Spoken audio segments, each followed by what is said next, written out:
an Epic History TV History March collaboration, supported by our sponsor, Osprey Publishing. In December 1804, in the Cathedral of Notre Dame in Paris, Napoleon Bonaparte crowned himself Emperor of the French. Europe had never seen such a sudden and dramatic rise to power. A son of impoverished Corsican nobility to military dictator of France in little more than 10 years. Revolution and war had cleared Napoleon's path to the throne. War would dominate his 10-year reign. A conflict unprecedented in history that would leave millions dead and a continent in turmoil.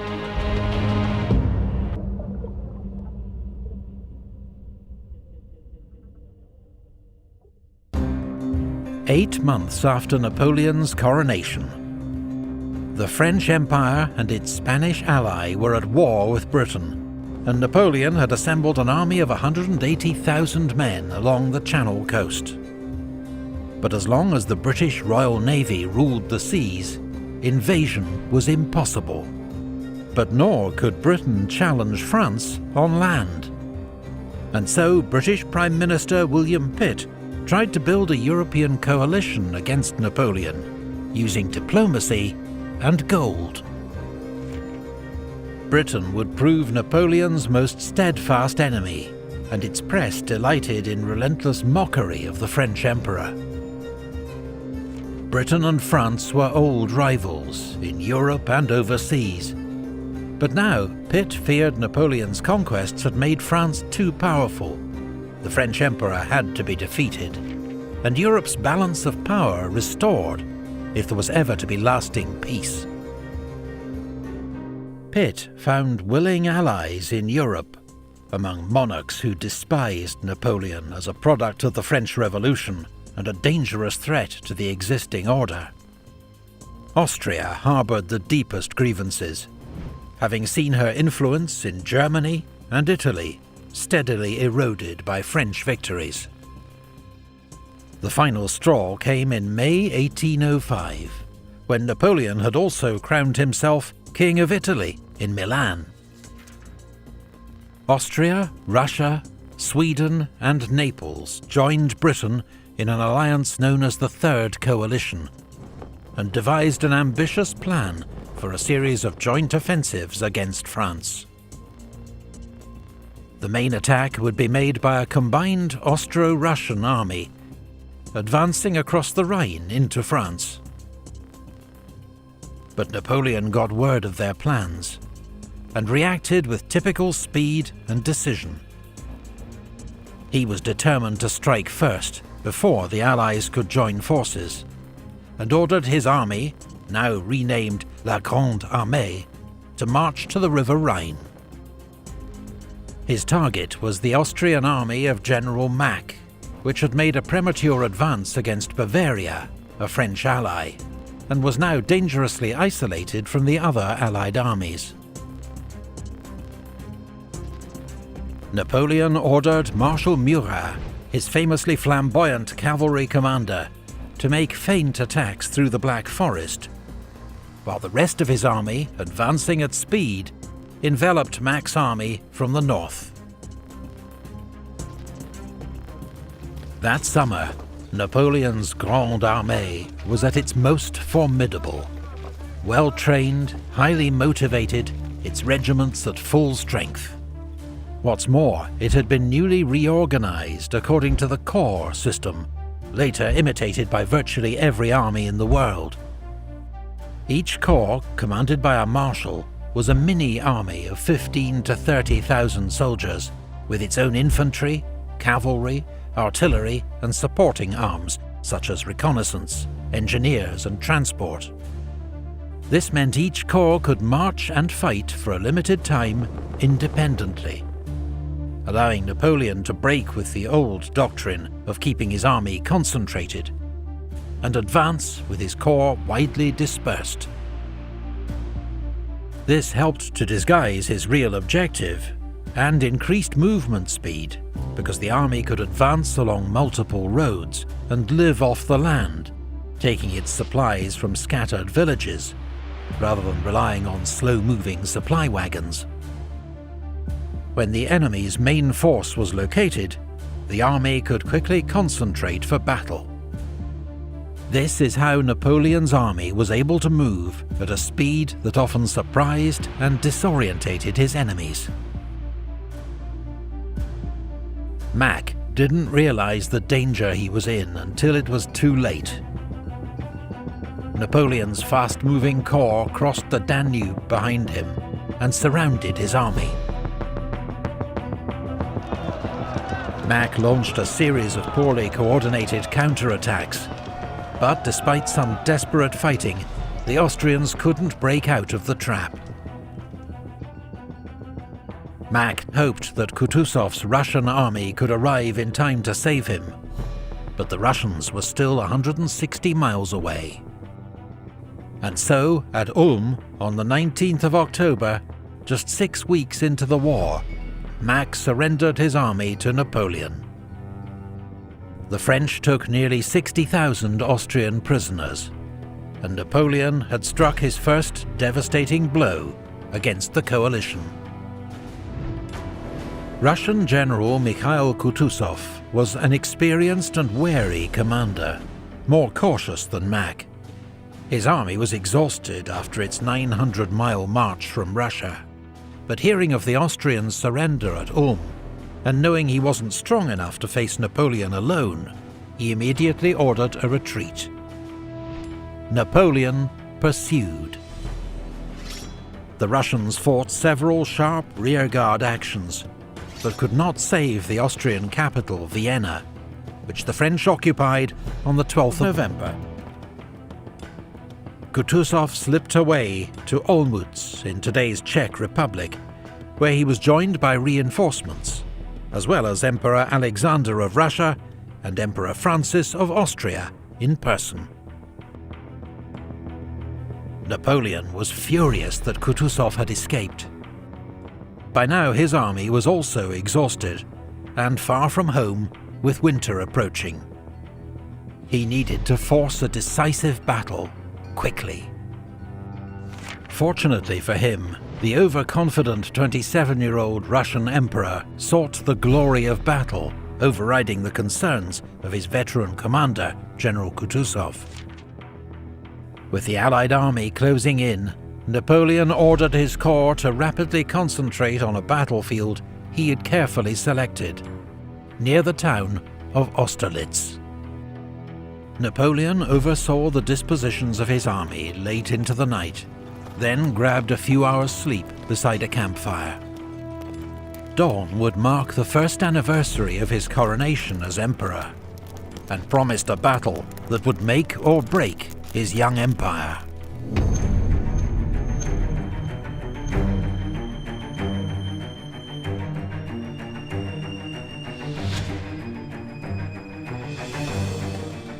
The morning of the 2nd of December 1805 was cold and bright with a heavy mist. Two armies of near equal size faced each other across a 7-mile wide battlefield. But the Allies held the high ground of the Pratzen Heights, while French Third Corps under Marshal Davout was still marching to the battlefield. Seeing Napoleon's thinly stretched right flank, the Allies planned a large-scale attack from the Pratzen Heights to steamroller the French right, before swinging round to envelop Napoleon's army. Little did they know, Napoleon was counting on his weak right wing luring the Allies into just such a move, whereupon he would launch his own attack on the Pratzen Heights to cut the Allied army in half. His bold plan relied on his correct prediction of Allied movements, the speedy arrival of Davout's Third Corps on his right, and a perfectly timed counterattack. The battle began around 7 a.m. as Austrian troops of General Kienmayer's advance guard clashed with French troops defending the village of Telnitz. the face of overwhelming odds, the French fought stubbornly and bravely. But gradually, they were forced back. But the Allies, instead of carrying out their great enveloping attack, did nothing. The morning mist and the late arrival of orders had led to confusion and delay, and it was another hour before the first 3 Allied columns were on the move. Soon, fierce fighting erupted around Sokolnitz village and castle. Marshal Davout's corps, which had just force-marched 70 miles in 2 days, now arrived to strengthen the French right wing. Around 9 AM, his lead infantry brigade appeared suddenly through the mist and retook Telnitz, before being driven back in turn by Austrian hussars. 2 more of Davout's brigades reinforced French troops at Sokolnitz. As the mist began to clear, Napoleon saw that, as he'd hoped, the Allied left was moving off the Pratzen Heights, and he ordered Marshal Soult's 4th Corps to begin its attack. To the alarm of Allied commanders, 2 French infantry divisions, until now hidden by the mist, were suddenly seen advancing straight towards the Allied centre. General Kutuzov was forced to hurriedly organise a defence of the heights, using troops of 4 column. 2 hours of bloody fighting followed. Musket fire was so rapid and furious that both sides were soon low on ammunition and turned to the bayonet. By 11 AM, the French, with the advantage in training and discipline, had secured the heights and driven a deep wedge into the Allied position. To the north, a giant cavalry battle developed.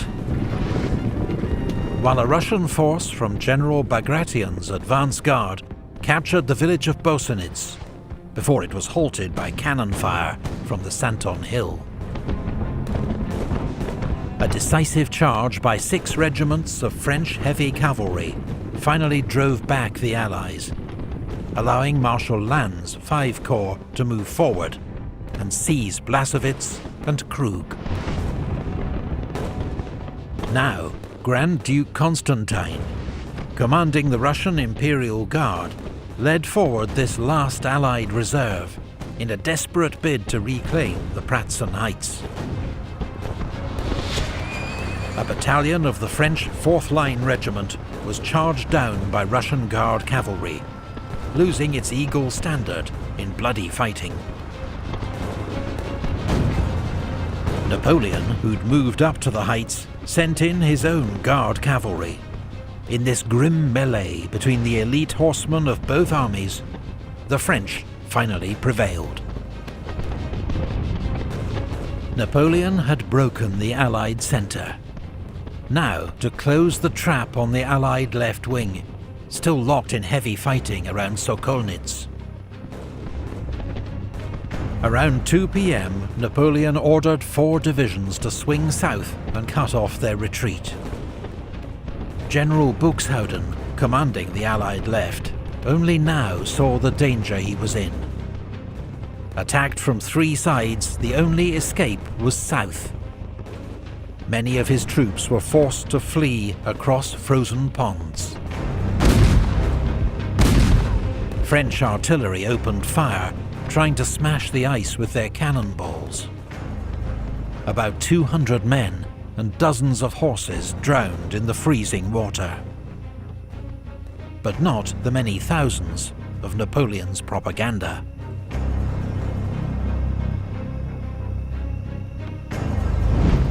The French Emperor had won a brilliant victory. His army had taken more than 10,000 prisoners and captured 45 enemy standards. Thousands of dead and wounded of all sides littered the battlefield. Many left untended for days. The Battle of the Three Emperors, as it became known, was a crushing blow to the Third Coalition. As Russian forces retreated back to Russia, Francis I of Austria was forced to accept a humiliating settlement with France, agreeing to pay a 40 million franc indemnity and give up more territory in exchange for peace. But meanwhile, news had reached Napoleon of a disastrous Franco-Spanish defeat at sea off Cape Trafalgar. British Admiral Lord Nelson, at the cost of his own life, had masterminded a victory so complete that it ensured British naval dominance not just for the rest of the war, but for the next 100 years. Britain, master of the sea, Napoleon, unbeatable on land. The whale and the elephant, neither able to challenge the other in its own domain. When William Pitt received news of Napoleon's victory at Austerlitz, he's supposed to have said, "Roll up that map of Europe, it will not be wanted these 10 years." A month later, Pitt was dead.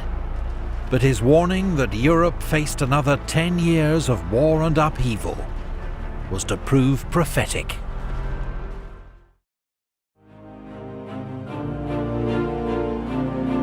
In December 1805, at the Battle of Austerlitz, Napoleon Bonaparte, Emperor of the French, won a crushing victory against the joint forces of Austria and Russia.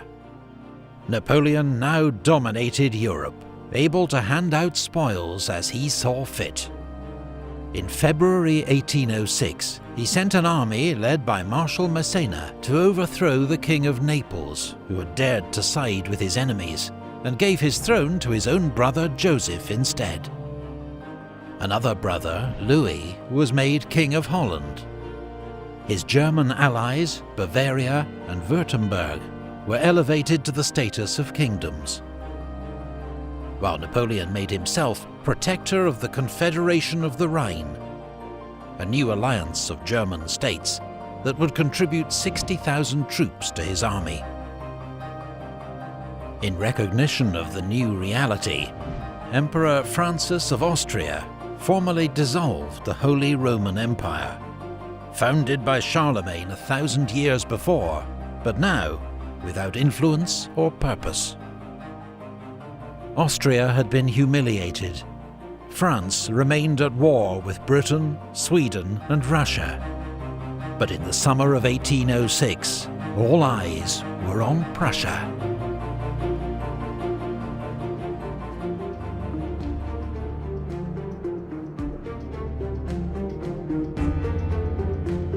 The Prussian king, Frederick William III, regarded Napoleon with deep mistrust, and had been about to join the coalition against him when news arrived of its disastrous defeat at Austerlitz. He was heavily influenced by his wife, the celebrated and popular Queen Louise, who detested France and Napoleon. She led the influential War Party at the Prussian court. Matters came to a head over Hanover, a German state which had belonged to British King George III, been occupied by the French, and given by Napoleon to Prussia as compensation for other territorial changes. Now the Prussians learned that Napoleon had secretly offered to give Hanover back to Britain in exchange for peace. Frederick's advisors now persuaded him that war was the only honourable course. But Prussia then made a basic strategic blunder, sending an ultimatum to Napoleon without consulting its new allies in the Fourth Coalition. Their forces were too far away to help Prussia, who would now face Napoleon's Grande Armée with just the small state of Saxony for support.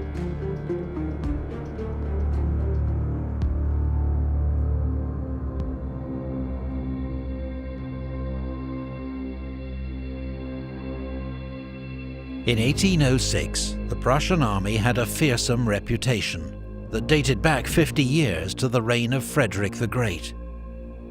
Napoleon, a student of history, regarded it with respect. But Prussia's army had been allowed to rest on its laurels. Its generals were old, its staff work hindered by bureaucracy and personal rivalries. its movements ponderous and predictable. Prussian soldiers, however, could be relied on to fight with pride and determination, while Prussian cavalry was regarded as amongst the best in Europe. In October 1806, Napoleon invaded Saxony with an army of 166,000 men and 256 guns. Advancing in 3 columns, the French crossed the mountain forests of the Thüringer Wald, along roads carefully reconnoitred by scouts and spies. Napoleon intended to threaten Leipzig and force a decisive battle with the Prussian army, which he believed was near Gera. The Prussians were, in fact, further west, concentrating near Erfurt, on the west bank of the river Saale.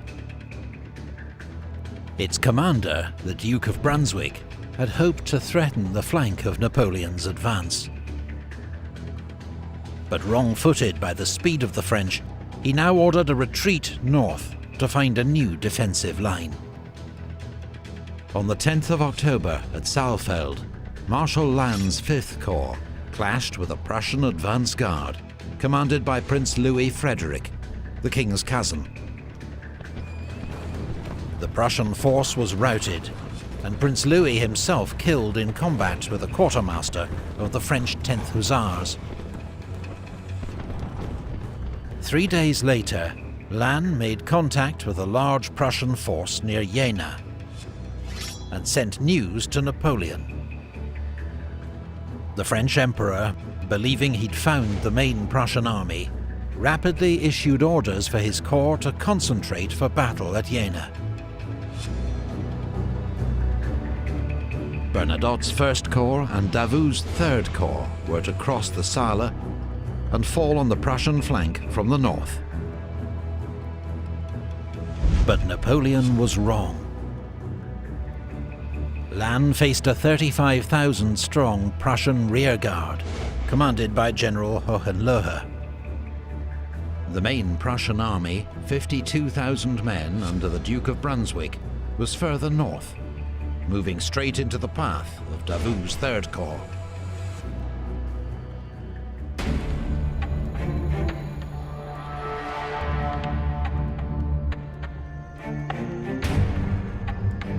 The Battle of Jena began at 6:30 a.m. on the 14th of October, in thick fog. Marshal Lannes' 5th Corps already had a toehold on the plateau west of the town and river. His first task was to drive back the Prussians and win room for the rest of the French army, arriving by the hour, to deploy. His infantry led the way, and fierce fighting broke out for the villages of Cospeda, Closewitz and Lützeroda. Meanwhile, Augereau's 7th Corps advanced through a ravine, emerging onto the plateau on Lannes' left flank, while Soult's 4th Corps climbed steep tracks to form on his right. Napoleon joined Lannes in the centre of the battlefield, organising a 25-gun battery to support the attack on Vierzehnheiligen. The village was won, but then lost to a determined Prussian counterattack.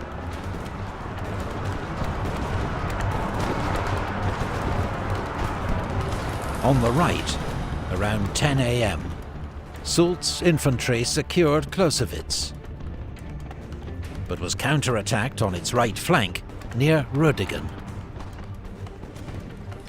A decisive charge by Soult's light cavalry drove off the Prussians, routing their infantry and capturing 2 enemy colours. As 6th Corps began to arrive on the plateau, its fearless but impetuous commander, Marshal Ney, ignored orders and dived into the fighting around Vierzehnheiligen, becoming briefly cut off by a Prussian counterattack and having to be rescued by Guard cavalry.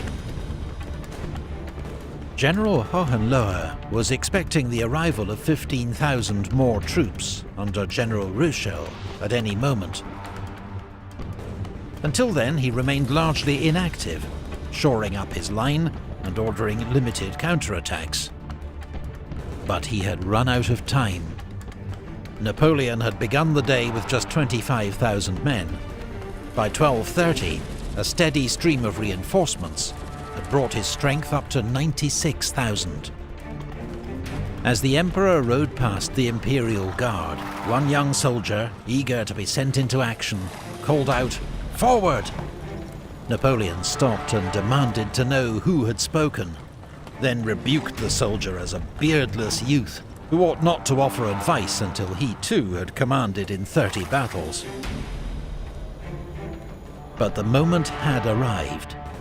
Although the Guard, to its frustration, remained in reserve, the other French corps were ordered forward in a general attack.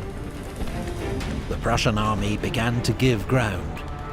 At first it kept its discipline, but then disintegrated into a general rout.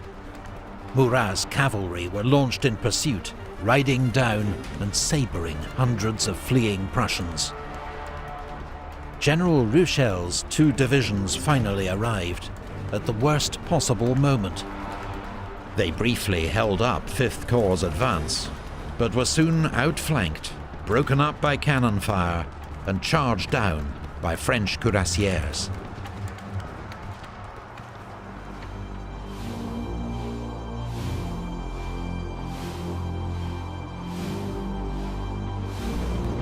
Meanwhile, 12 miles to the north, near Auerstadt, Marshal Davout was marching southwest, expecting to fall on the Prussian left wing at Jena. Instead, he encountered the Duke of Brunswick's main Prussian army, heading north to take up new positions. Davout's 3rd Corps, 27,000 men and 48 guns, was about to face odds of 2 to 1, while Bernadotte's 1st Corps, which had orders to support Davout, was nowhere to be seen. Davout, nicknamed the Iron Marshal, showed no signs of alarm.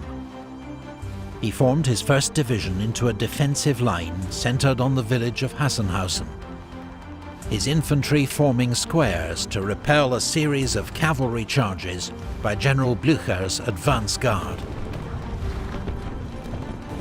His other 2 infantry divisions arrived to strengthen the line, standing firm in the face of repeated Prussian attacks. But Prussian movements were slow and poorly coordinated, nor did they use their numerical advantage to try and outflank Davout. At a crucial moment, the Duke of Brunswick was shot through the eyes, a wound that proved fatal. King Frederick William himself took command.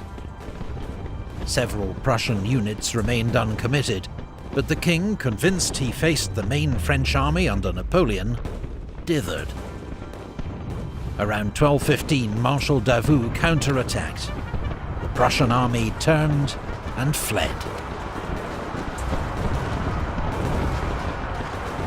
Davout had won a stunning victory against the odds, but at a heavy price. His corps suffered 25% casualties, 1 man in 4 killed or wounded, while inflicting twice as many losses on the Prussians.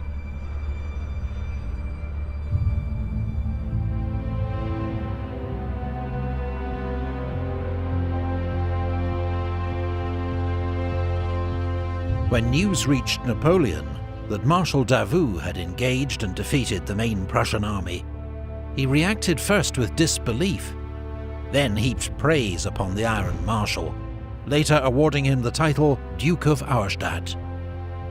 Marshal Bernadotte, in contrast, was nearly court-martialed for failing to support Davout. Napoleon's army began a masterful pursuit of the beaten Prussians, giving them no time to regather their strength. 2 weeks after the twin battles of Jena-Auerstadt, Napoleon's troops, led by Davout's heroic 3rd Corps, entered Berlin. The next day, General Hohenlohe surrendered at Prenzlau. At Lübeck, General Blücher and 20,000 Prussians were driven out of the city in heavy fighting and forced to surrender. while 25,000 Prussians besieged at Magdeburg surrendered to Marshal Ney. Prussia's army had been devastated by a Napoleonic blitzkrieg. In just 33 days, Prussia had lost 20,000 dead, 140,000 prisoners, 800 guns, and 250 standards. It was a humiliation that proud Prussians like General Blücher would neither forget nor forgive. Unlike Saxony, King Frederick William refused to make peace with Napoleon. He continued to hold out in East Prussia, trusting in the approaching Russian armies to rescue his kingdom. Despite another glorious victory for Napoleon and the Grande Armée, the war was not won yet.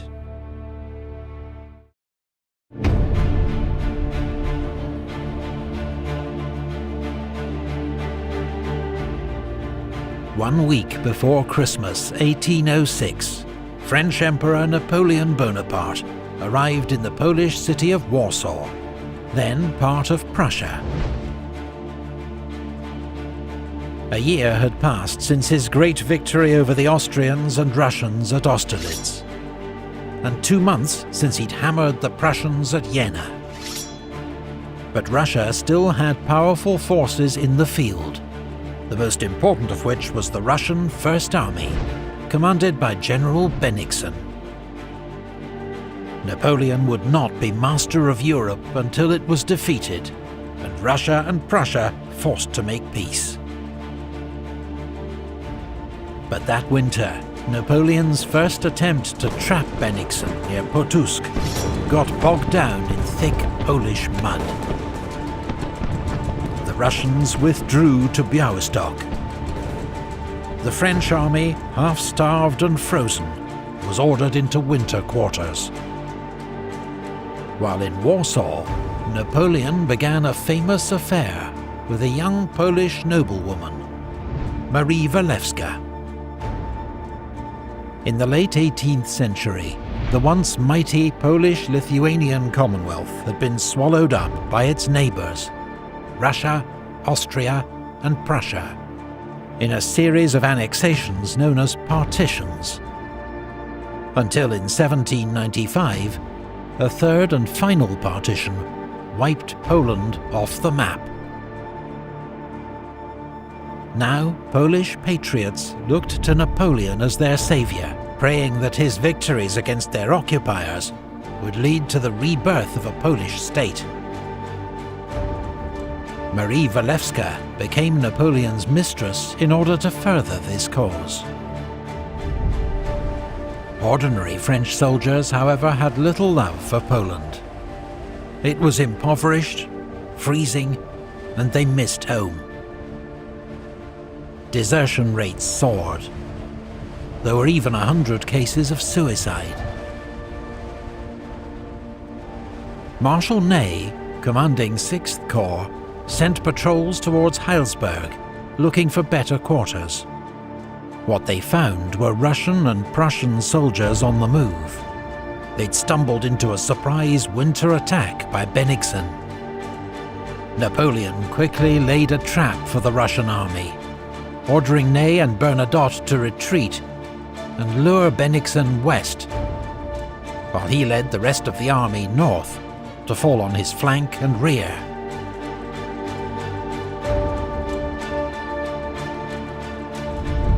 But the Russians captured a French courier carrying the Emperor's orders to Marshal Bernadotte. Bennigsen, now warned of the trap, ordered a retreat, fighting a series of rearguard skirmishes against the pursuing French. But he refused to give up the city of Königsberg without a fight, and turned to give battle at Eylau.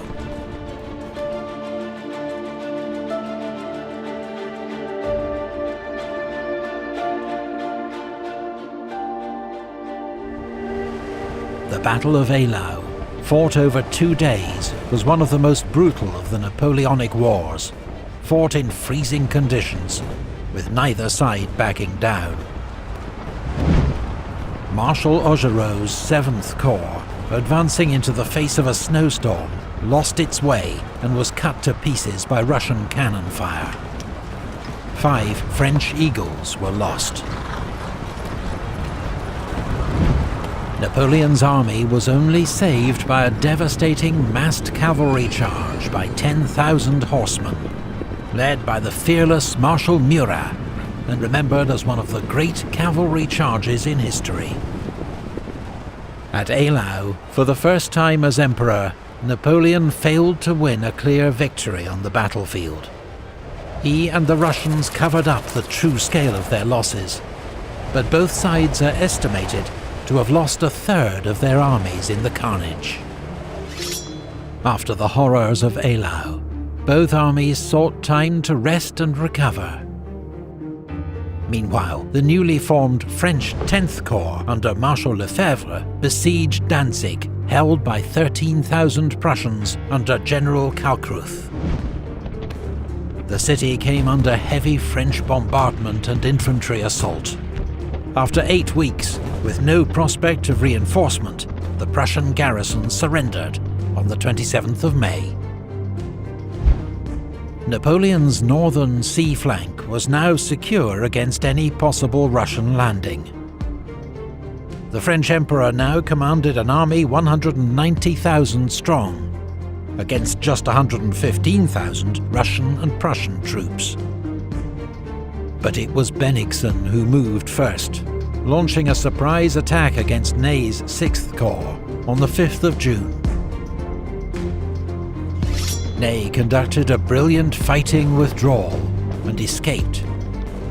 Bennigsen, having lost the element of surprise, and with Napoleon advancing, retreated once more. 4 days later at Heilsberg, the French lost 10,000 men in a botched assault against Russian defences. But the Russians continued their retreat the next day. Napoleon thought Bennigsen would head north to Königsberg, but instead he retreated northeast, keeping to the east bank of the Aller River. So when Napoleon's army marched north, it was Marshal Lannes' Reserve Corps on his right flank that next encountered the Russian army, near the small town of Friedland.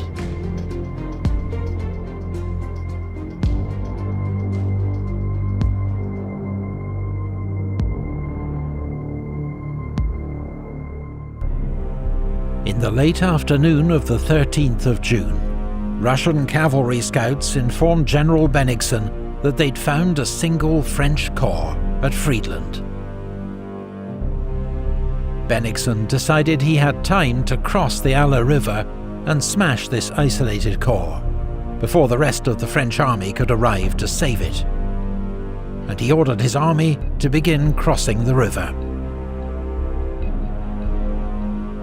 Marshal Lannes, commanding 16,000 men and facing 46,000 Russians, sent an urgent message to Napoleon that he was under attack from the main Russian army. Then he fought a skillful delaying action, hiding the weakness of his force behind a large screen of skirmishers, while gradually yielding ground to the enemy. Lannes was still holding off the Russians as darkness fell. That night, Russian engineers built 3 pontoon bridges at Friedland to speed the movement of troops over the river. But Bennigsen was taking a huge risk. If this turned into a major battle, his army would have to fight with its back to the river, and the steep banks of the Mill Stream dividing its left wing from its right. Bennigsen had also badly underestimated the speed at which Napoleon's Grande Armée would react. The first French reinforcements arrived that night. The Emperor himself wasn't far behind.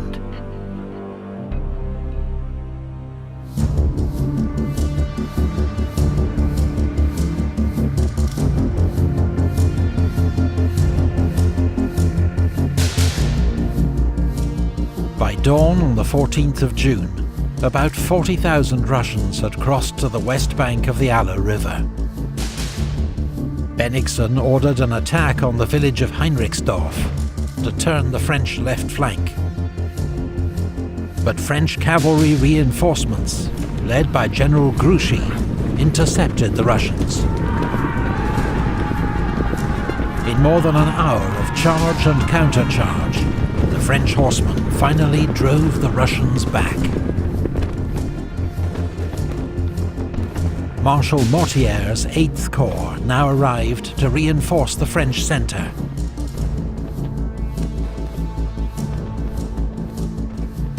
In Sortlac Wood, General Oudinot's elite Grenadier Division fought stubbornly against Prince Bagration's left wing, but was outnumbered by the Russians and gradually pushed back. Around noon, on a sweltering day, Napoleon himself arrived. He was soon followed by 1st Corps, commanded by General Victor, standing in for the wounded Marshal Bernadotte, as well as Ney's 6th Corps and the Imperial Guard under Marshal Bessières.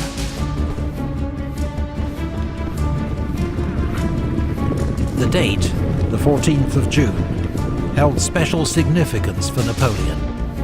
It was the 7th anniversary of his great victory over the Austrians at Marengo. A good omen, he declared.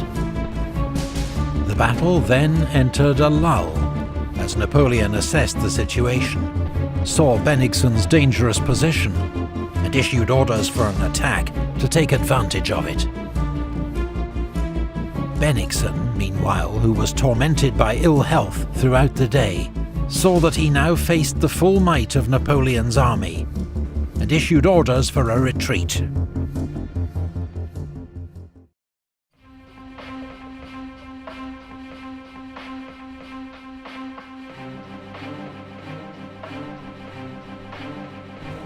But before Bennigsen's retreat could get underway, at 5:30 p.m, 3 salvos from the French guns signalled the start of Napoleon's attack. It was led by Ney's 6th Corps on the right wing, who first cleared Bagration's infantry from Sortlac Wood. But as Ney's troops left the cover of the trees, they came under heavy fire from Russian cannon across the river. As the French attack faltered, Prince Bagration rallied his men and launched a cavalry counterattack. Ney's corps retreated. But now General Victor's 1st Corps came up on his left. Its artillery commander, General Senarmont, advanced with 30 guns and blasted the Russians at point-blank range with case shot. Hundreds of Russians were mown down within minutes. Under this onslaught, Bagration's men began to waver and then retreat. Around 7 p.m, the Russian Imperial Guard launched a desperate counterattack to try to halt the French advance on Friedland. But they were outnumbered and outgunned. As exploding shells began to start fires in Friedland, the French centre and left wing joined the attack. With its only escape route under threat, the entire Russian army began a panicked retreat towards the river. But Friedland's houses and bridges were now ablaze. The town became a deadly trap for the Russians. Many were drowned trying to cross the river, others killed or captured. North of Friedland, some units were able to escape across a ford or along the river bank. But there was no disguising the Russians' terrible defeat. The Battle of Friedland was one of the most decisive victories of Napoleon's career. At the cost of 10,000 casualties, he had inflicted twice as many losses on the Russians.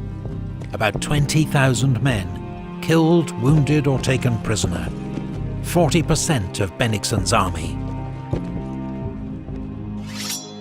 the Prussians abandoned Königsberg the next day, which was occupied by Soult's 4th Corps, while Bennigsen's shattered army retreated across the river Niemen into Russia.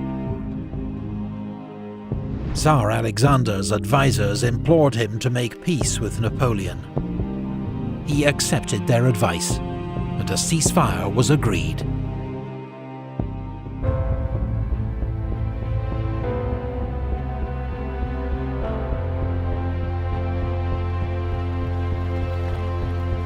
Alexander and Napoleon met for the first time aboard a raft in the middle of the river Niemen, near Tilsit, and developed an immediate rapport.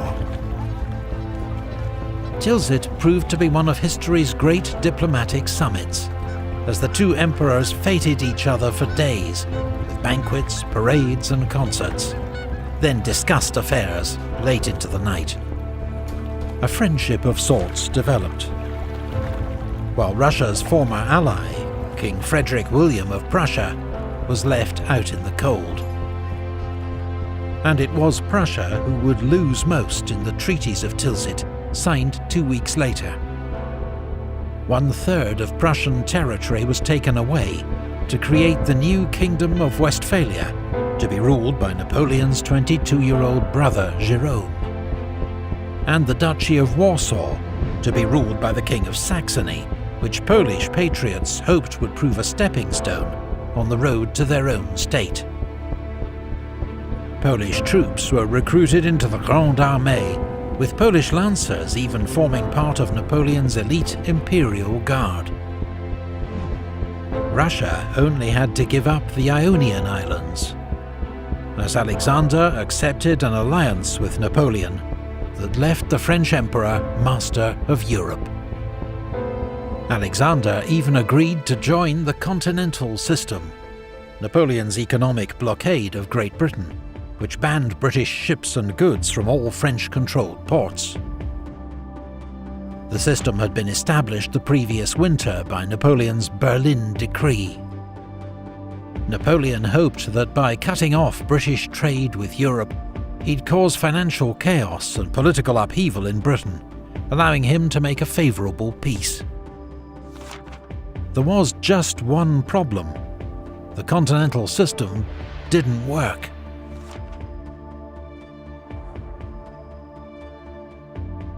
Not only was it impossible to enforce and undermined by widespread smuggling, the system damaged French trade just as much as British trade. The decisive weapon in this economic war would prove to be the British Royal Navy, which that summer ensured its continued naval dominance by launching a preemptive strike against the neutral Danish fleet at Copenhagen, capturing their warships before they could fall into Napoleon's hands. Royal Navy squadrons blockaded all major French ports, seizing any ships trading with France, while ensuring British merchants could continue to trade overseas in relative safety. The Navy even seized the tiny Danish island of Heligoland as a base for smuggling British goods into Europe. But most disastrously for Napoleon, the continental system would draw him into two conflicts that proved ruinous for his empire. The first would be fought in the Iberian Peninsula, where Napoleon decided to force Britain's ally, Portugal, to join the continental system. In November 1807, French troops, supported by their Spanish ally, invaded the country. The Portuguese royal family fled to their colony of Brazil, as the French occupied Lisbon without a fight. It looked as though Napoleon had won yet another easy victory. But the Peninsular War was just beginning.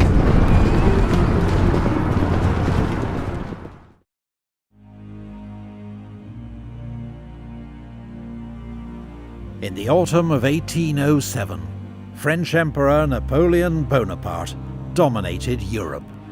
He had humbled Austria and Prussia, and sealed an alliance with Russia. Of the major powers, only Britain still defied him, safe from invasion thanks to its powerful navy. Napoleon had ordered all territory controlled by France or its allies to stop trading with Britain, the so-called Continental System, or blockade, designed to wreck Britain's economy and force its government to make peace. But neutral Portugal had continued to trade with its historic ally Britain, so Napoleon sent an army under General Junot to occupy the country and force it into line. The invasion was supported by France's ally, Spain, though privately Napoleon held Spain's rulers in contempt. The Bourbon royal family was decadent and corrupt. The king and crown prince loathed each other, while the country was effectively run by Chief Minister Manuel Godoy, the Queen's lover. Spain, Napoleon concluded, was backwards, militarily weak and incompetently governed, and he devised a plan to seize control of the country.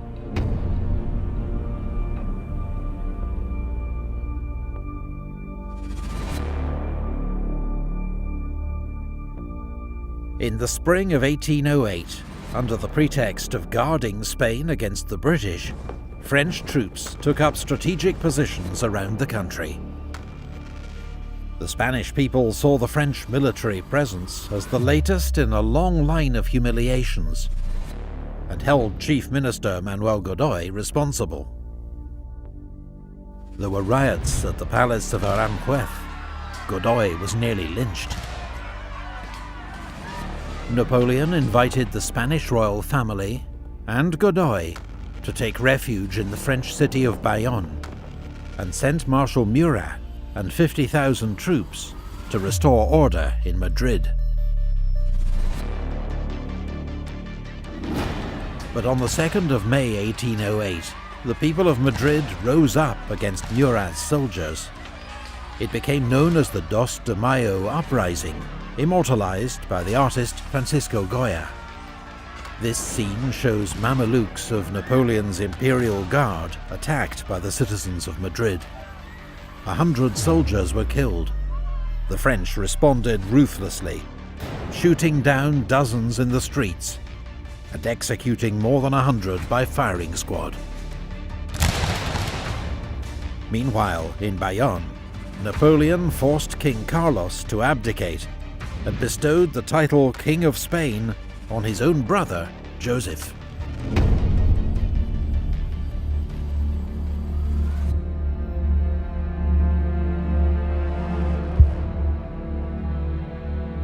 That summer, as Napoleon forced a new modernizing constitution on Spain, and his brother Joseph entered Madrid as its new king, the Spanish reacted with fury. The French weren't just arrogant foreigners trampling on their national honor. They were godless atheists who, during the French Revolution, had rejected the Pope and Catholic Church. Napoleon, priests warned the peasants, was the very Antichrist himself. Revolts erupted across the country. The Spanish army was joined by militias and partisans who attacked French troops and killed collaborators. French soldiers carried out savage reprisals. No mercy was shown. The countless atrocities horrified Francisco Goya and led to his famous Disasters of War series. At first, it seemed the French would easily put down the revolt. Girona, Valencia, and Zaragoza were besieged by French troops, while the Spanish army of Galicia was routed by Marshal Bessières at the Battle of Medina del Rio Seco. But 8 days later, as General Dupont and 3 French divisions withdrew from Córdoba, slowed down by wagons piled high with loot, they were surrounded at Bailén by General Castaños' army of Andalusia and forced to surrender. The Spanish took 18,000 French prisoners, about half of whom later died of starvation. Bailén was a humiliation for France, her first major defeat since Napoleon became emperor. France's enemies across Europe were delighted. Napoleon was incandescent with fury. The situation went from bad to worse. The Portuguese joined the revolt, while fierce Spanish resistance forced the French to abandon the sieges of Valencia, Girona and Zaragoza. Spain's new king, Joseph Bonaparte, was even forced to flee the capital. The British assisted the revolt, which the Spanish now called a War of Independence, by shipping weapons to Spain using the Royal Navy. On the 1st of August, a small British army commanded by Sir Arthur Wellesley landed in Portugal to aid their revolt. On the 17th of August, he beat a small French force at Roliça. Then, 4 days later, beat Junot's main army at the Battle of Vimeiro.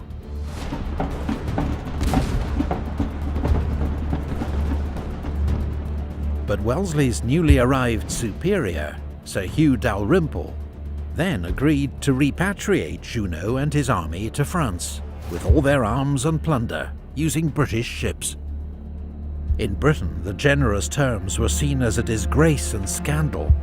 A subsequent inquiry exonerated Wellesley, the future Duke of Wellington, but Dalrymple never held command again.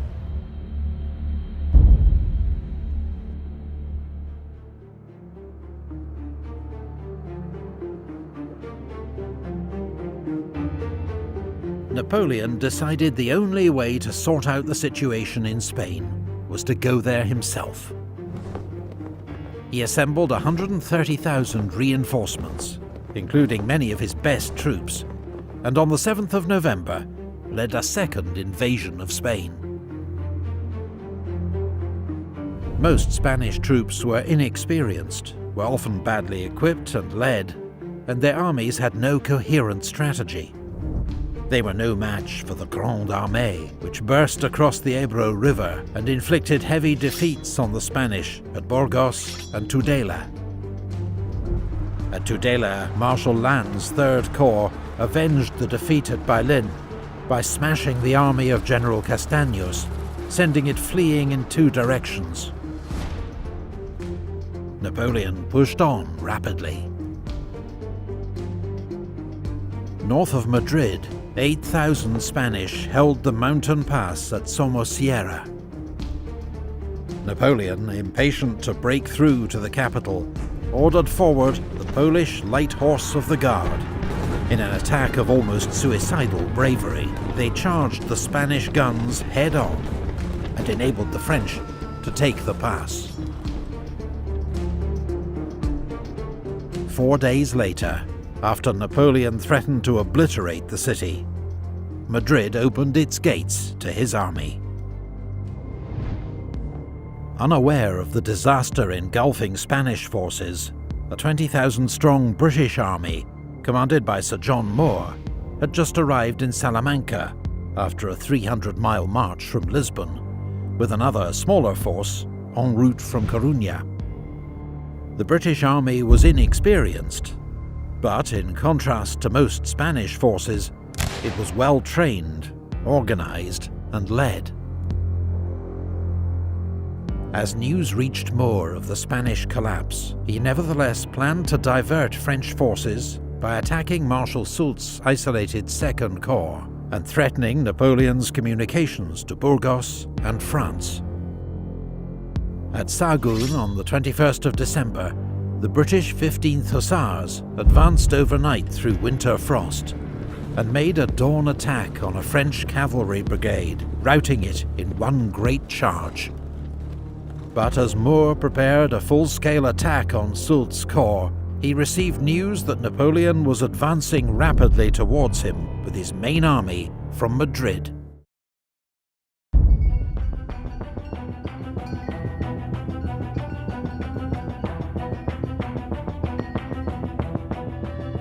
While 2 French corps under Marshal Lannes began a second bloody siege of Zaragoza, Napoleon saw a chance to get to grips with the British at last. Intending to trap Moore between his own forces and Soult's Second Corps, he force-marched his troops over the icy Guadarrama Pass in the midst of a blizzard. Moore, facing odds of more than 2 to 1, immediately ordered a retreat, planning to march 250 miles to the coast, where his army could be evacuated by the Royal Navy. For both sides, the race to the sea was an exhausting slog through mountains, mud, and bitter cold. Many fell by the wayside as British discipline collapsed, leading to looting and drunkenness, except among the rearguard, which fought several skillful delaying actions and kept the French at bay. Soldiers of Britain's elite 95th Rifles were prominent in these skirmishes.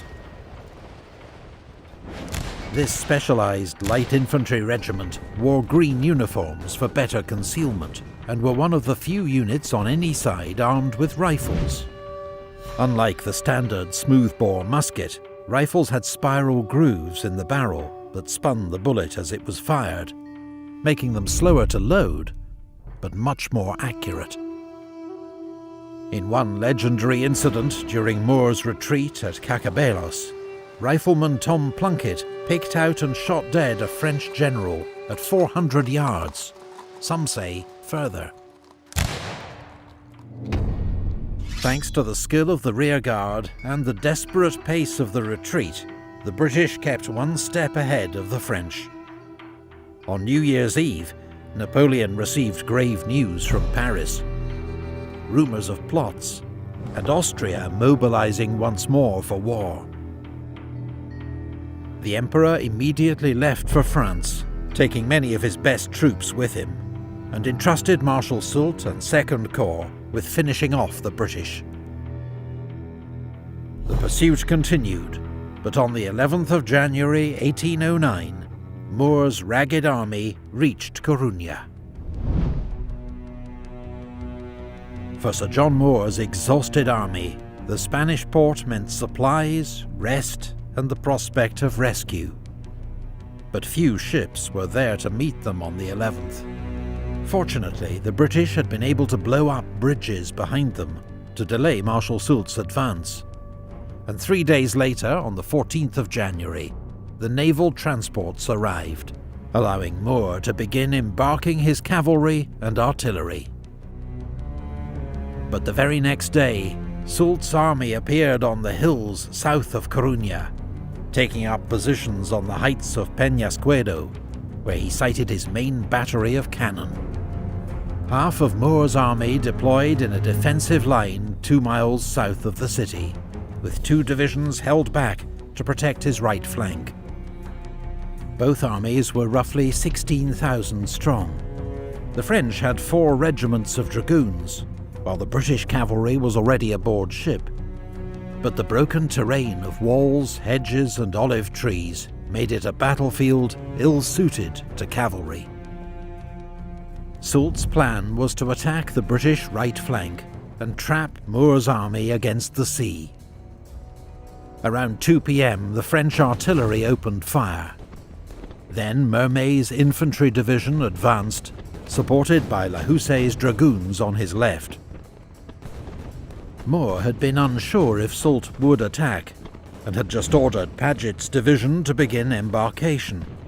Now he hurriedly cancelled that order, ordering Paget instead to bring up his men to reinforce his open flank, and Fraser's division to take up position on the heights of Santa Margarita. The French advanced through hedges and over walls, with heavy firing from skirmishers on both sides. Then the British counterattacked. The 42nd Highlanders and 50th Foot charged into the village of Elvina and drove the French out. But in confused fighting, they in turn were soon pushed back to their own lines. Sir John Moore was close to the front line, observing developments, urging on officers and men. But as he ordered up the Guards Brigade to reinforce the line, he was hit in the shoulder by a cannonball. He remained conscious, but it was obvious the wound was fatal, and he was carried back to the city. Soult sent forward Merle's division to support the attack on Elvina, Scottish General Sir John Hope had taken over command of the British army from the dying Moore, and he ordered forward 2 battalions of infantry to meet the French attack. Paget's division, led by skirmishers of the 95th Rifles, arrived to shore up the British right flank. The terrain was so bad for horses that French dragoons chose to dismount and fight on foot, but were slowly pushed back by the British. Paget's advance threatened the flank of Mermet's attack on Elvina, and he too was forced to withdraw, while an attack on the right by Delaborde's infantry secured a foothold in the village of Piedralonga, but got bogged down in heavy skirmishing. Around 6 p.m, dusk fell, and firing died out across the battlefield. News that the British line had held reached Moore shortly before he died in Coruña, around 8 p.m. That night, the British lit campfires and posted sentries, then silently withdrew to Coruña to begin embarkation. The next morning, the French found the enemy positions abandoned, but they were slow to take advantage. It wasn't until noon that they were able to bring up 6 cannon and get them into position overlooking the Bay of Coruña. The British had almost completed their evacuation by the time the French guns opened fire. In a hurried departure, a few British transports ran aground, and 2 were set on fire, but overall, losses were light. A small Spanish garrison held Coruña, waiting until the British fleet had escaped to sea, before surrendering.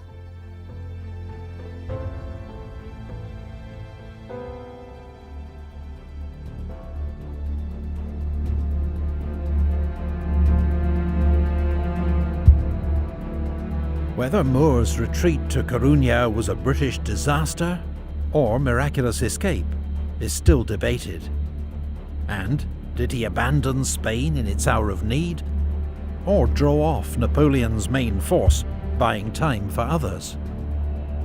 Either way, Britain's only army had been saved, and would return to fight another day, while Napoleon now faced the prospect of a long war on the Iberian Peninsula, and renewed conflict with Austria, a war on 2 fronts that would challenge his empire like never before. Napoleon had blundered in Spain, but it was years before the scale of his mistake was evident. Then he would say, "I embarked pretty badly on this affair, I admit it.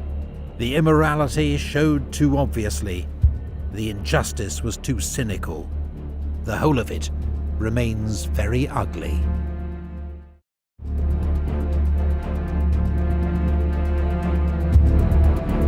In 1809, France, under Napoleon Bonaparte, was the most powerful nation in Europe.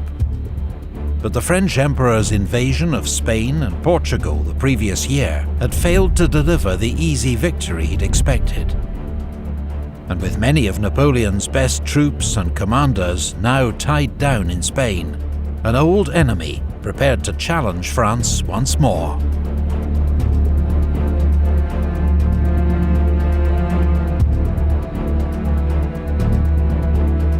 Austria had been preparing for war with France since her last humiliating defeat at Austerlitz in 1805. Now, with Napoleon busy in Spain, and a British promise of cash subsidies, plus a supporting attack in Northern Europe, it looked like the ideal time to strike.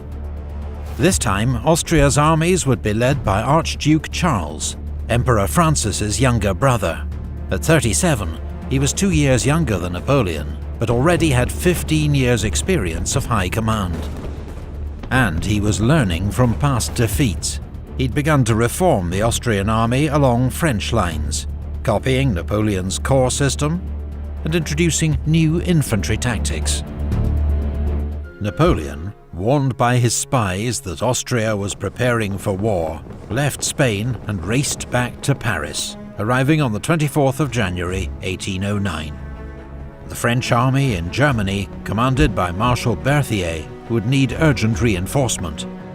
So Napoleon summoned units from Spain, called up young conscripts, and soldiers from his German allies in the Confederation of the Rhine. La Grande Armée was no longer the finely honed instrument of 1805, but with Napoleon at its head, it was still a formidable force. Archduke Charles ordered diversionary attacks in Poland and northern Italy, but launched his main attack against France's ally, Bavaria, on the 10th of April. It came a week earlier than Napoleon had expected and caught the French Emperor by surprise. Charles was relying on a rapid advance, but a last-minute change of plans, torrential rain, and a slow-moving baggage train slowed progress to a crawl. Marshal Berthier was a brilliant chief of staff to Napoleon, but an indecisive field commander. His forces were too widely dispersed, and Marshal Davout's Third Corps was dangerously isolated at Regensburg. Charles ordered his corps to converge and destroy it. But on the 17th of April, Napoleon arrived at Donauwörth to take over command. He immediately ordered Davout to withdraw from his exposed position. It was too late for him to escape without a fight. Davout's Third Corps was one of the best in the Grande Armée, and in a fast-moving battle across wooded hills, the heroes of Auerstadt threw back the Austrians. Despite the heroism of General Major Liechtenstein, badly wounded, leading his troops forward. Third Corps escaped the encirclement. The Battle of Teugn-Hausen was the start of Napoleon's so-called four-day campaign. First, he used Marshal Lefebvre's Bavarian 7th Corps and a provisional corps under Marshal Lannes to drive a wedge into the Austrian army. Then he pursued its left wing towards Landshut, believing he was following the main Austrian army. French troops and their German allies stormed the town's bridge to win a hard-fought victory. But Napoleon realized that Archduke Charles was not at Landshut, and that, once again, he'd left Marshal Davout to face the main enemy force. Sending Marshal Bessières in pursuit of the Austrian left wing, Napoleon swung north, falling on the Austrian 4th Corps at Eckmühl. The French and their German allies won their 4th victory in as many days. But Charles's main force was still intact, and hoping to keep it so, he ordered a rapid retreat across the Danube. The French pursued, storming the walled city of Regensburg, which they knew as Ratisbon, with its vital stone bridge. Napoleon put Marshal Lannes in charge of the assault. When the attack faltered, Lannes threatened to lead the next charge in person, and his men, suitably chastised, took the city. During the siege, Napoleon was hit in the foot by a spent bullet, causing widespread alarm, but it proved to be a superficial wound. Stubborn Austrian resistance had allowed Archduke Charles and his army to escape across the Danube. Napoleon had cut the Austrian army in half, but both sections now retreated in good order towards Vienna. Napoleon led his forces in pursuit, detaching Lefebvre's Bavarian Corps to deal with a popular revolt in Tyrol, and Third Corps and the Württemberg 8th Corps to guard his line of communications. Charles chose not to defend the capital, which surrendered on the 13th of May after a short bombardment. Instead, Charles and the Austrian army lay in wait across the Danube. Napoleon was now down to 80,000 men, facing 110,000 Austrians. Charles's army had fought bravely and well throughout the campaign, but Napoleon still had a low opinion of Austrian troops and decided to attack.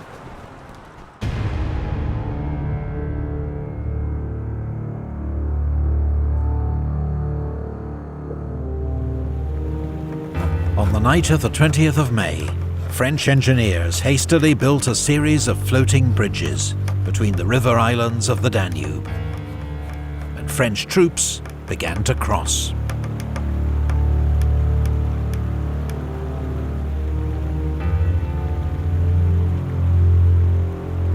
By noon the next day, Napoleon had most of Massena's 4th Corps and his cavalry across the river, about 24,000 men and 40 guns, holding the villages of Aspern and Essling. Napoleon expected the Austrians to retreat once more, and that he'd only face a rearguard. But reports soon arrived that the entire Austrian army was advancing against him in 5 attack columns, 90,000 men and 300 cannon. The situation got even worse. The Austrians began to float heavy barges and obstacles downriver to smash through the flimsy French bridge.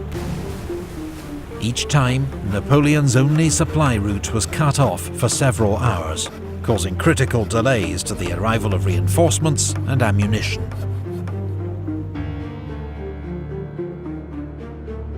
The battle began around 2:45 p.m. as infantry of the Austrian 1st Column attacked Aspern. The village was soon under attack from 3 sides. General Molitor's French garrison clung on desperately, fighting hand-to-hand in the streets and suffering 50% casualties. To support the defenders of Aspern, Napoleon ordered cavalry to charge the Austrian 3rd Column. But they could not break through the Austrian infantry, closed up in their battalion mass formation. At 6 p.m, Archduke Charles ordered General Bellegarde's 2nd Column to take Aspern at any cost. Charles himself rode among the front ranks, urging the men forward. In ferocious fighting, the Austrians took the village.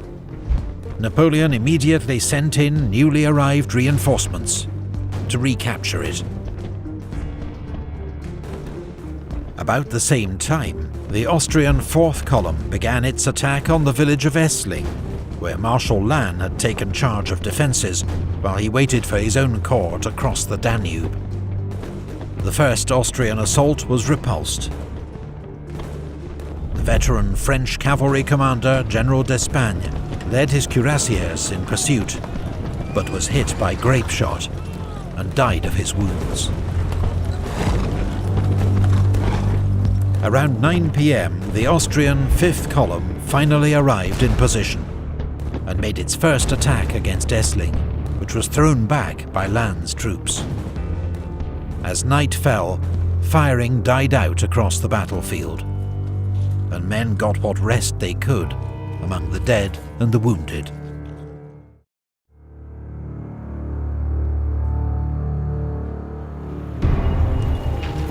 Overnight, 2nd Corps and the Imperial Guard crossed the Danube to reinforce Napoleon's army, which now numbered 71,000 and 150 guns. But then the bridge broke again, leaving Davout's 3rd Corps still waiting to cross. Nevertheless, Napoleon decided to attack, using 2nd Corps to break the Austrian centre. But first, Aspern would have to be retaken. Heavy fighting broke out in the village before dawn. By 7 a.m, it was back in French hands. At Essling, fresh Austrian attacks were fought off by General Lassalle's cavalry and units of the Young Guard. With both flanks secure, Napoleon launched his main attack in the centre with Lannes' 2nd Corps. Austrian guns poured fire into the advancing French ranks. General Saint-Hilaire, leading the attack, a hero of Austerlitz and Jena, had his foot blown off, a wound that proved fatal. Archduke Charles sent his Grenadier Reserve forward to strengthen the line. The French infantry, under torrential fire, began to fall back. At this critical moment, the French bridge over the Danube was broken again, halting the vital flow of reinforcements and ammunition to Napoleon's army. By 2 p.m, the French had been driven out of Aspern once more. Heavy fighting continued in Essling, which was briefly captured by the Austrians, then retaken by the Young Guard. Napoleon knew his army could do no more. At 4 p.m, he ordered his exhausted cavalry to make a last charge to keep the enemy at bay, then gave the order to retreat. Archduke Charles, whose own army had suffered huge losses and was low on ammunition, was content to watch the French withdraw to the island of Lobau. In the final moments of the battle, Marshal Lannes, one of Napoleon's finest commanders and closest friends, was hit by a cannonball that smashed both his legs. He died of his wounds a week later. It was a deep blow to the Emperor.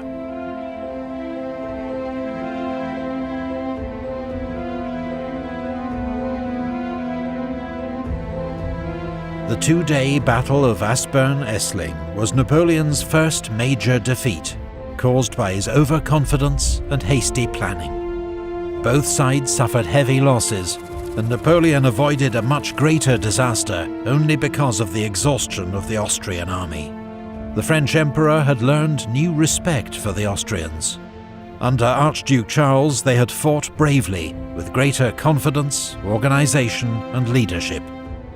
Within days of his defeat, Napoleon had summoned reinforcements to join him on the Danube, and begun planning his revenge.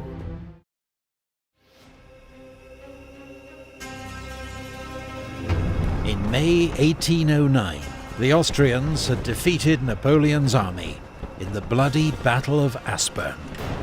His enemies took heart. After years of French military dominance, it seemed the tide was turning at last. 3 weeks later, Pope Pius VII excommunicated Napoleon for annexing papal land. Another propaganda coup for his enemies. But in the wake of its victory, Austria hesitated, not sure whether to seek peace or continue the war, while Napoleon responded with a hurricane of activity. He summoned reinforcements to join him near Vienna.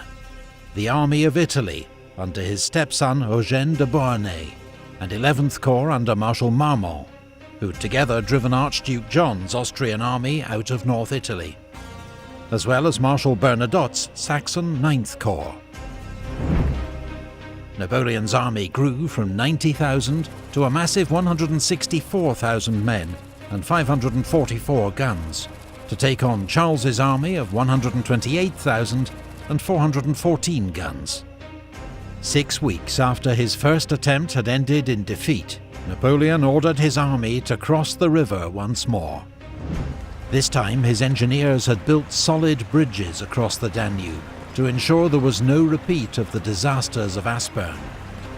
For the French army, Napoleon declared, the Danube no longer exists. The stage was set for the largest battle yet seen in European history.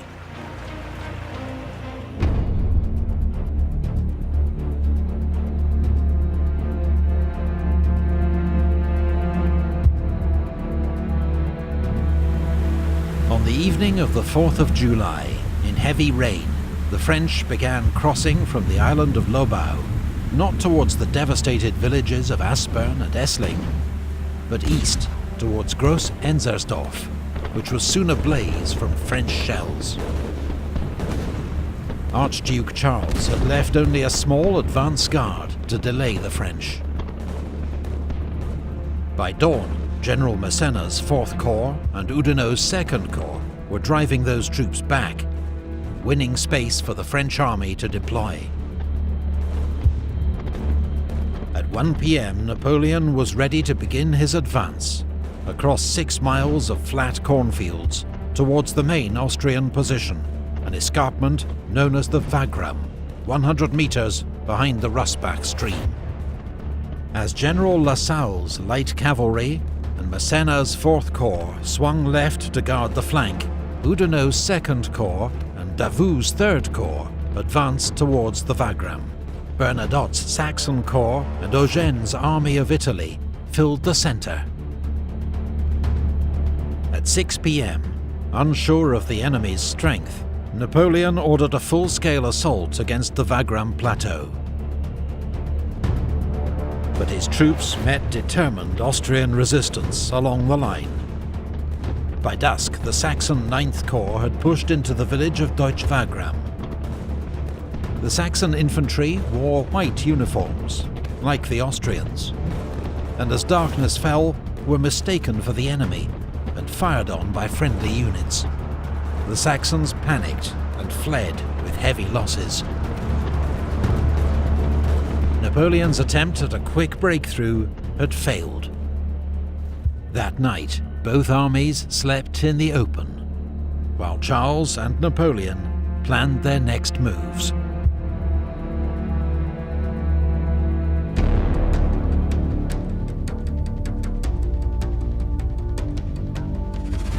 On the second day, Napoleon planned for Davout's 3rd Corps to lead the attack, rolling up the Austrian flank, while his other corps pinned down the enemy with local attacks.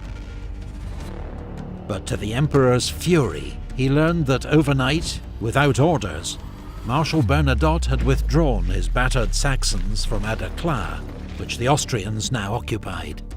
Aderklaa was a crucial strongpoint in the centre of the battlefield. Napoleon gave orders for its immediate recapture, but the French and Saxon attack failed, with heavy losses. The Austrians had their own problems. Archduke Charles, knowing he faced a superior enemy, had decided his only chance of victory lay in an all-out dawn attack.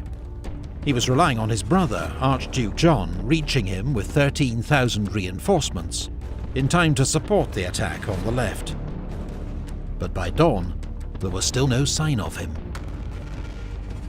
What's more, as 4th Corps began its assault on Grosshofen, on time, 3rd Corps, which had received its orders late, was still getting into position, holding up the entire Austrian right wing. Charles had to tell 4th Corps to abort its unsupported attack until the other corps were ready. With the Austrians paralysed by delays, at 10 a.m, Davout began his attack. A fierce infantry battle erupted in the village of Markgraf Neusiedl, while in the fields, dragoons and hussars fought a giant whirling cavalry battle, as each side tried to outflank the other. Davout's corps took the village, though they couldn't stop the Austrians withdrawing to a strong new position on the Wagram escarpment. Meanwhile, a serious threat had developed to Napoleon's left flank and rear. Klenau's 6th Corps had driven back the outnumbered French, with some units advancing as far as Essling, dangerously close to Napoleon's vital river crossings. Napoleon urgently needed to reinforce his left flank, but he was also determined to hold back his reserves for a decisive attack. So he ordered Massena's 4th Corps to march across the battlefield and reinforce the left. A huge redeployment like this, right in front of the enemy, was high risk. So Marshal Bessieres was ordered to lead a cavalry attack straight against the enemy centre. Casualties were high. Even Marshal Bessieres had his horse killed under him, to the alarm of his men. But the enemy was kept busy, while 4th Corps completed its redeployment and forced Klenau's corps to fall back.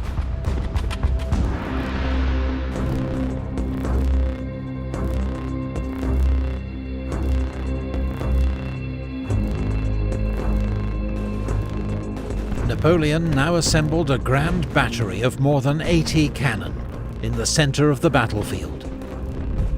This was one of Napoleon's trademark tactics, a concentration of artillery to blast the enemy line and pave the way for a decisive French attack. The Grand Battery fired an estimated 15,000 rounds, setting light to the cornfields.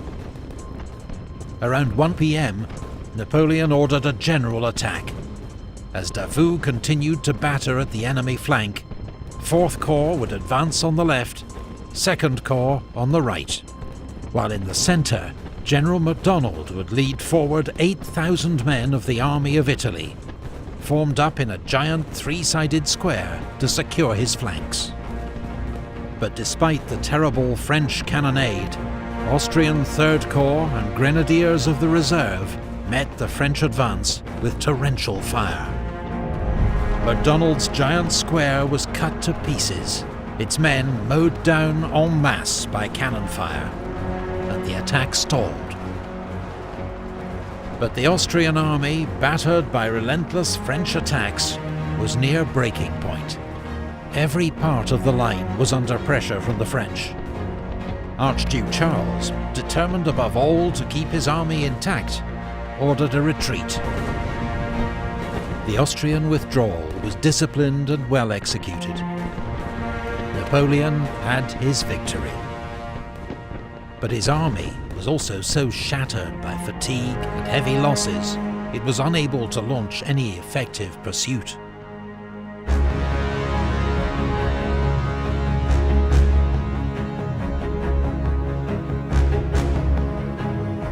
The Battle of Wagram was a brutal slugging match, the biggest and bloodiest battle yet seen in European history. French victory came at unprecedented cost. An estimated 37,500 casualties, against 41,500 Austrian. 4 days later, French troops caught up with the retreating Austrians at Znaim. As the fighting escalated, Charles knew he could not withstand the French a second time, and asked for a ceasefire. But he had not consulted his older brother, Emperor Francis, who was furious when he heard the news, not least because long-awaited British support was finally on the way. 3 weeks after the Battle of Znaim, the largest amphibious force Britain had ever assembled, 35 ships of the line and 39,000 troops landed at Walcheren Island on the Scheldt estuary. Its aim was to destroy French shipping and naval stores. But following the successful bombardment and capture of Vlissingen, British commanders let the initiative slip from their grasp. Their force was bottled up by French troops on the marshy Dutch coast, where it was decimated by fever and dysentery. About 4,000 died. Many more became permanent invalids. The survivors were evacuated back to England in December. Emperor Francis, informed of the British debacle and persuaded by his generals that Austria couldn't fight on, made peace with Napoleon. In October, Austria signed the Treaty of Schönbrunn, giving up territory to the French Empire, Bavaria, Saxony, the Duchy of Warsaw, and Russia.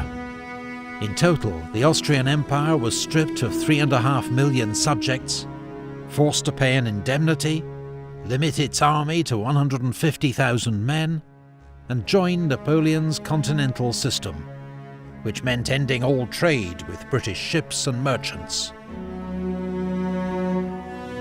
Archduke Charles, meanwhile, one of Napoleon's more skilled opponents, had fallen out so bitterly with his brother, Emperor Francis, that he never held active command again.